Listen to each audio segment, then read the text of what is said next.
बोओगे वैसा ही काटोगे, जैसा किसी को दोगे वैसा ही वापस मिलेगा। तो यह सोच के जीवन के कर्म कीजिए कि हमें अगला जीवन किस प्रकार से जीना है। अगर किसी के साथ बुरा करोगे तो आपके साथ भी बुरा ही होगा, अच्छा करोगे तो अच्छा होगा। एक सज्जन जिनके पुत्र ने 10वीं पास की, पुत्र शहर में रहता था, पिता बहुत गरीब था। 10वीं पास होने के उपलक्ष्य में पिताजी गांव से शहर आए। अब बेटे ने जिद की कि पिताजी मैंने 10वीं पास की है तो मुझे आज अच्छा भोजन खाना है। पिता कुछ भी करेगा, अपनी औलाद को खुश ही रखेगा। उन सज्जन ने भी यही किया। पास के एक रेस्टोरेंट में गए और रेस्टोरेंट वाले से पूछा कि एक थाली कितने की है। उन्होंने कहा 250 रुपए की है। 250 रुपए, अब उनके पास थे 300 रुपए। तो उन्होंने कहा, वेटर को बुलाया, भाई साहब इधर आइए और एक थाली लगा दीजिए। वेटर ने पूछा, भाई साहब आप नहीं खाएंगे? तो उसने कहा, मेरे पास मात्र 300 रुपए ही है और आपकी थाली 250 रुपए की है। 50 रुपए मुझे गांव जाने का किराया चाहिए, इसलिए आप एक ही थाली लाइए। यह बात सुनकर वह वेटर बहुत दुखी हुआ और अपने मालिक ऑनर के पास गया और कहने लगा, सेठ जी, वह जो इंसान सामने टेबल पर बैठा है अपने लड़के के साथ में, उसके लड़के ने 10वीं पास की है और पुत्र के कहने पर वह होटल आए हैं खाना खाने के लिए, लेकिन मुझे अच्छा नहीं लग रहा कि बच्चा खाए और पिता वहां पर बैठा हुआ देखे। मेरी इच्छा है कि मैं एक थाली उसे खाना खिलाऊं, लेकिन आज मेरे पास पैसे नहीं हैं। जब मेरी तनख्वाह 1 महीना पूरा हो जाएगा तो मेरी सैलरी में से पैसे काट लेना और उन सज्जन को 1 प्लेट थाली और एक्स्ट्रा दे दो। जब सेठ ने उस वेटर की बात सुनी तो वह भी हैरान हो गया कि एक वेटर इतनी बड़ी बात कह सकता है। उसने तुरंत ही अपने वेटर को आदेश दिया कि यह हमारे मेहमान हैं, जाओ एक टेबल अच्छे से सजाओ और एक डोसा ही नहीं, पूरी थाली, मिठाई सब कुछ उस टेबल पर लगा दो। टेबल सज रही थी, इधर बाप बेटे बैठे हुए देख रहे थे कि कोई बड़ा आदमी आने वाला है, उसकी साज सजावट के लिए सारे वेटर लगे हुए हैं।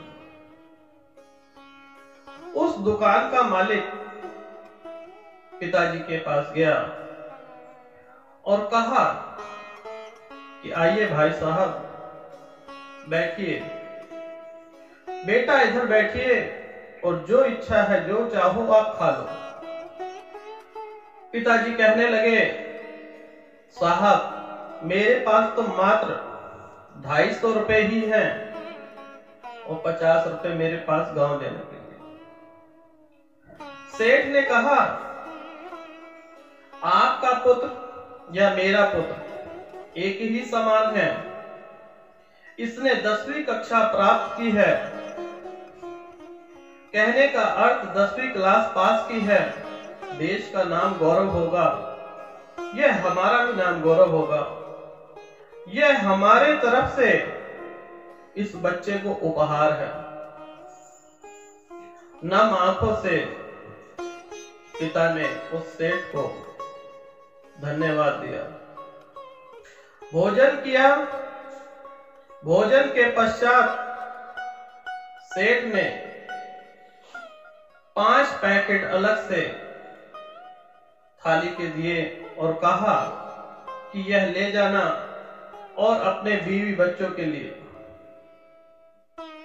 1 किलो मिठाई भी दी कि यह पूरे गांव में बांट देना। इतना सब कुछ देखकर उस पिता के आंखों में आंसू आ गए। बार बार वह उनको धन्यवाद देता, लेकिन सेठ इसमें धन्यवाद की कोई बात नहीं है।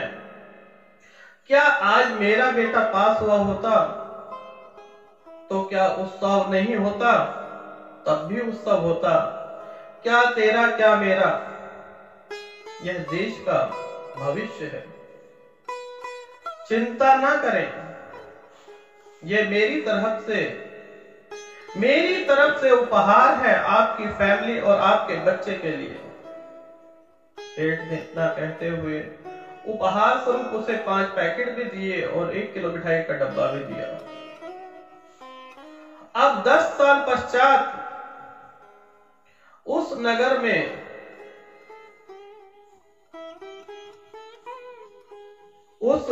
में एसडीएम आए। एसडीएम साहब ने प्रथम इंचार्ज लेते ही उस होटल के मालिक को फोन किया कि हम आपके होटल को सबसे बढ़िया होटल का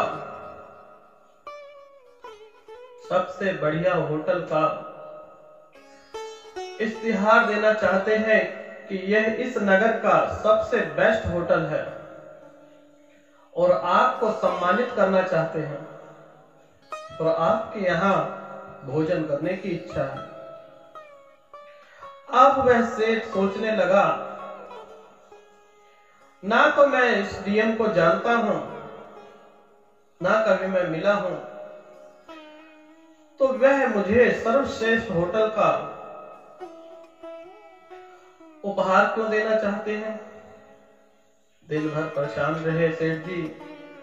शाम के समय एसडीएम साहब आए और बाहर उनके आने का पूरा इंतजाम था। एक स्टेज लगा हुआ था। स्टेज पर एसडीएम साहब भाषण देने लगे।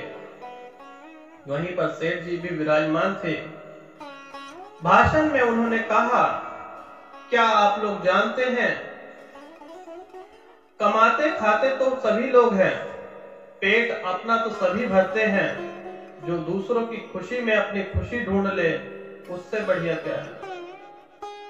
यह सेठ 10 साल पहले जब मैंने 10वीं पास की थी, उपहार स्वरूप जिस तरह से अपने बेटे का उत्सव मनाया जाता है, उस प्रकार से मेरा उत्सव best hotel of the year in साहब को जाता है। आप लोग जानते हैं वह बच्चा कौन था? वह बच्चा मैं हूं। मेरे पिताजी के पास इतने पैसे नहीं थे कि हम दोनों बैठकर खाना खा सके, लेकिन सेठ जी के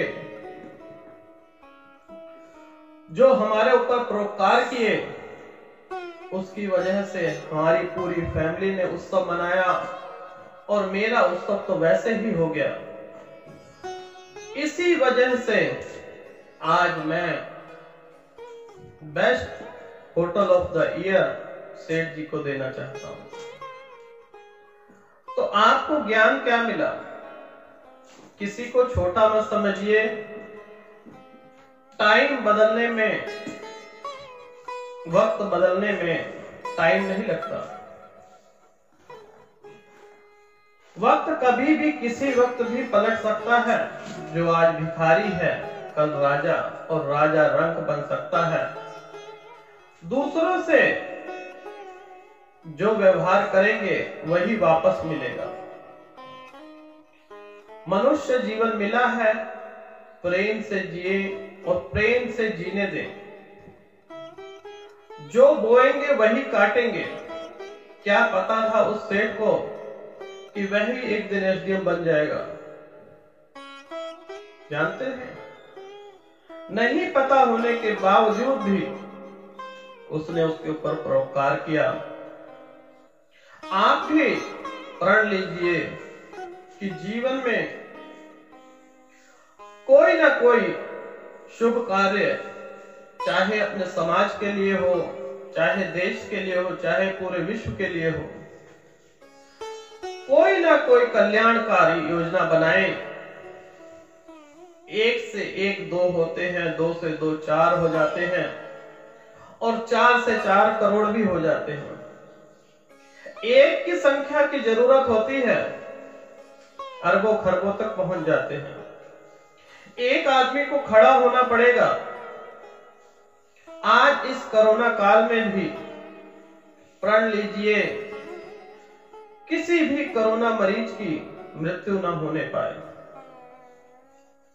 प्रण लीजिए उन्हें टाइम पर दवाइयां मिले, उनके घर परिवार में कोई दिक्कत ना हो, उन्हें दवाइयां मिले, उन्हें हॉस्पिटल पहुंचाने का, और हो सके तो उनका खर्च भी उठाएं। जीवन में कोई भी गरीब इंसान मिले आपको, उन्हें भोजन कराएं, भोजन कराएं, कन्यादान करें, कुछ भी करें। जब तक सत्कर्म नहीं करेंगे तब तक मोक्ष की प्राप्ति हो ही नहीं सकती। मोक्ष तो बात की बात है, जीवित रहते ही मोक्ष की प्राप्ति हो जाएगी अगर सत्कर्म करते रहेंगे। तो प्रण लीजिए जीवन में चाहे एक बच्चा, 2 बच्चे, 3 लोग, 4 लोग, 5 लोग, जितने में आप सक्षम हैं, जितने में आप सक्षम हैं, प्रण लीजिए उतने लोगों को साक्षर करेंगे, विद्या देंगे, रोटी देंगे, धन नहीं देंगे। धन दीजिए उसका अनर्थ ही होगा। विद्या दान दीजिए, कन्या दान कीजिए, लकड़ी दान कीजिए, दानों में दान, महादान, अन्न का दान कीजिए। पशु पक्षी हर एक जीव जंतु को दान कीजिए। अपने घर हम रोटी बनाते हैं, 2 रोटी फालतू बनाइए, एक गाय के लिए और एक कुत्ते के लिए। बासी रोटी गाय को देने की जरूरत नहीं है। यह भी प्रण लीजिए कि घर में जितना आटा लगाते हैं 2 रोटी फालतू आटा लगाएं। अगर आपको गाय मिलने में दिक्कत होती है, किसी गरीब इंसान को कुछ नहीं तो घी लगा के रोटी ही खिला दीजिए। जो मन से ठंडी उसके आशीर्वाद, जो दुआ निकलेगी वह आपका आज क्या कल भी बदल देगी। आने वाले टाइम पर अन्न की कभी कमी नहीं होगी आपके घर में। चाहे तो आजकल क्या देखा जाता है कि रात की बासी रोटी पड़ी है, बासी सब्जी पड़ी है, कोई आया और दे दो। लेकिन इसका नुकसान जानते हैं आप? आपका बासी खाना 10 से 15 या 20 रुपए का होगा, लेकिन जिस गरीब आदमी को आप खिलाएंगे, मान लीजिए उसका पेट खराब हो गया या कोई तबीयत खराब हो गई, तो आपके 10 रुपए के चक्कर में अगले की जान भी जा सकती है, फूड पॉइजनिंग हो सकता है। फूड पॉइजनिंग के कारण उस इंसान के लाखों रुपए बर्बाद हो सकते हैं। वह गरीब आदमी कहां से लाएगा? जो आप खाते हैं, जैसा खाते हैं उसी को दान कीजिए। प्रण लीजिए, किसी गरीब बच्चे को खुश कर दीजिए। होटल से अच्छी थाली बुक कीजिए, बोलिए स्पेशल थाली। रोज नहीं तो हफ्ते में एक दिन किसी गरीब आदमी को वह थाली उपहार स्वरूप दीजिए। मन में तो शांति पहुंचेगी ही पहुंचेगी, सत्कर्म से आपके भाग्य भी सुधर जाएंगे। 9 के 9 ग्रह, चाहे कोई भी ग्रह खराब हो, उन ग्रहों को ठीक करने की शक्ति जो है वह दुआ है। दुआ में इतनी ताकत होती है कि आपकी मृत्यु तक भी रोक लेती है। लेकिन जब जिसको मरना है तभी मरेगा। जीवन ऐसे जिए कि राज करके गए, ऐसे ना जिए कि जीवन ऐसे ना जिए कि जीना ही नहीं आता, मरे तो ऐसे मरे कि कभी जिए ही नहीं। दिल खोल कर जिए, जो इच्छाएं हैं उनको सबको पूर्ण कीजिए। लेकिन गरीब आदमियों का ध्यान रखिए, सत्कर्म ही आपको मुक्ति की राह पर ले जाते हैं, अन्यथा धन किसी के काम नहीं आता। सत्कर्म में धन अगर लगाएंगे तो धन दिन दुगना रात चौगुना, घर परिवार में सुख शांति का वास होगा। अगर धन का दुरुपयोग करेंगे, सदुपयोग नहीं करेंगे, तो वह धन नहीं निर्धन के बराबर है। धनी वही है जो अपना भला भी सोचे और दूसरों का भी। सत्कर्म करते जाइए, फल की चेष्टा ना कीजिए। निष्काम सेवा करेंगे तभी फल मिलेगा। यह सोचकर करेंगे कि मुझे इससे कोई लाभ होगा, लाभ नहीं होगा। निष्काम सेवा कीजिए, निष्काम दान दीजिए।